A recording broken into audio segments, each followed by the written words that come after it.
चला आज आपण बनवणार आहोत शरबत. लेट्स मेक शरबत. Take some water. घेतलाय water? Yes. Then add some lemon juice.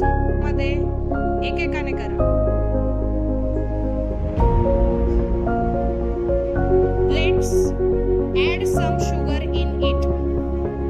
Add कर शुगर त्यात. Yes, very good.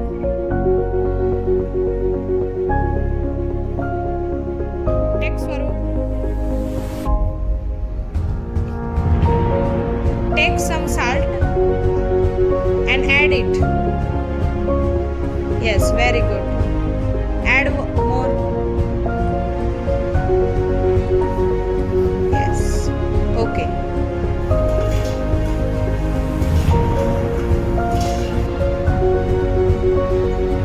कसं झालंय सरबत? कसं लागतंय सरबत? गोड गोड लागतंय का? Okay, finish it.